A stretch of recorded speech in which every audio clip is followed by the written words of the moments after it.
My viewer, why giving houses shouldn't be a commodity, and why shouldn't be flipping houses. There's yes and no in that answer. All right. Now, whether you like this house or not, someone has to purchase and renew it, renovation to build it what it is, right? To build like a livable house.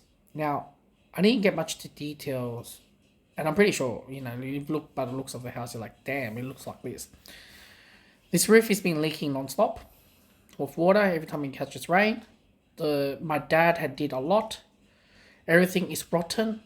Even though it's a double brick house, it's been built by the Pommies, by the convicts during that time because it was closer to radius of the city.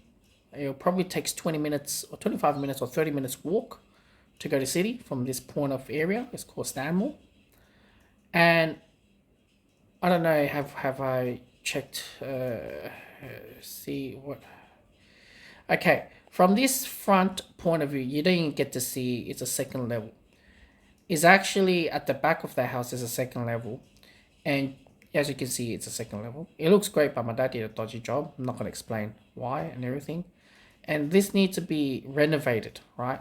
Now, when you look at the stories behind is that these houses is being built by not much cement, or they use a bit of clay, and these bricks were solid bricks, not like nowadays bricks are holes. Now, when my dad was about to, I think he when he tried, I don't know what's the full story. I believe when my dad was stacking new bricks with the existing to build the second level or whatsoever, or maybe it's not, when they got rid of that old roof and there was a big wind that happened and it literally fell through the neighbor's house.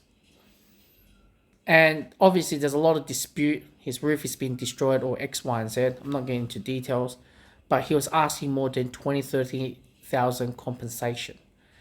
And be mindful, he is more like a DIY building as well. And that's a lot.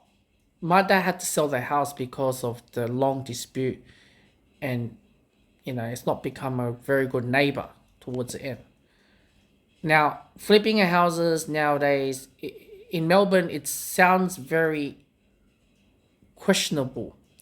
But if you look at the houses like Northcote, or even closer to Westgarth, or yeah, around that area, or even if you go Brunsey or Fitzroy, or even Footscray, right? Those timber houses, like they need to be redone, remodeled. Now, obviously, nowadays, as you know, if you get a quote by the tradies or get it renovated, it costs you an arm and a leg. I know my dad spent probably 700,000 just to build this house. All right, I know he hollowed it out. He did a lot and flip it off.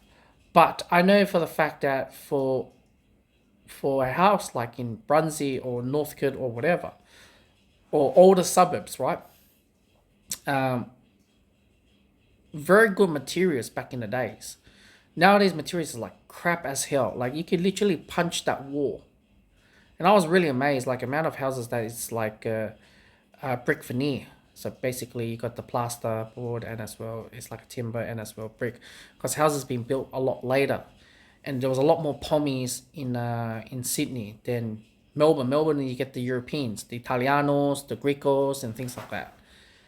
And obviously, the houses where if it's hard for me even to show you on the photos. A lot of them, the footings is being cracked or movement and things like that. My dad had to hollow the entire flooring and and the ceiling and everything to make a high ceiling, whatever. And I'm not here to say good or bad about it, but at times houses need to be renovated and need to be flipped where people are making money X, Y, and Z. Now, I did made a video in the past regarding that the Victoria government, is it Victoria or Australia, is going to introduce capital gain tax when you touch the house. Back in the days, flipping a house, you don't need to pay taxes or things like that because it's not a brand new dwelling, right? So people just fix it up whatever extra bedrooms or whatever, or council approval, whatever how they have to go for without the council, they had to go for that and flip the house and buying it. And at times, me and my dad, we had to do like dodgy jobs, because starting from the handyman or trades, we had to support with many of the Chinese investors, building extra rooms in the apartments. That boosted an extra 150K on the portfolio. Or we did on the granny flats. Um, just make the garage to a granny flats or whatsoever, or building an extra room in the lounge room or whatsoever, or building extra rooms just to boost the portfolio or boost the rental. And we get to see those who have like 20, 30 people living in one house. um Obviously people had to survive just to pay off the mortgage whatsoever. And I know that Preston is 1.4 million, or flipping and buying. It's a hot subject because it's a no-brainer if you think about it. All you need to do is a brand new kitchen, brand new bathroom, have a great paint, and maybe have a polish, or sand the flooring up, and have a good some landscape, and you make a quickie 100 or 150K or whatsoever. But what I get to see in Melbourne regards to flipping is really great in like expensive suburbs such as like the one I mentioned, like Fitzy, Footscray, Brunsey, Preston. But it's a very expensive as we speaking. But if you try to flip it in Thomastown or Epping, it's not going to get there. But I've been told to flip houses in the east side is a lot better. So it's depending on the supply and demand, school zoning and X, Y, and Z. But that being said, when my dad used to purchase this house, it's like, it's good and bad in a way that, if you look at, like, I don't know which side you know about Preston, but my aunt still lives in where Macca's is. And all those houses are run down of rundown. So different part of the suburb have rundown or X, Y, and Z, but that has to be done, and people see it as a flipping opportunity, making a quick 200 or 100 or 300K or whatsoever, and move on to another project and fix it up. But no capital gain tax because you don't. It's not a brand new house. So that's the way how it is and how it works. Nowadays is back in the days nobody wants to purchase a house in the busy road, and because of X, Y, and Z, because of a noise, now busy road or main road houses are selling hotcakes. Buy one and buy the neighbor one like Monopoly and knock it down, building townhouses or apartments. So it's funny to even see how it's going through. My dad boosted his sale because he has the city view, Sydney Point Tower, back of the house. So that's the view.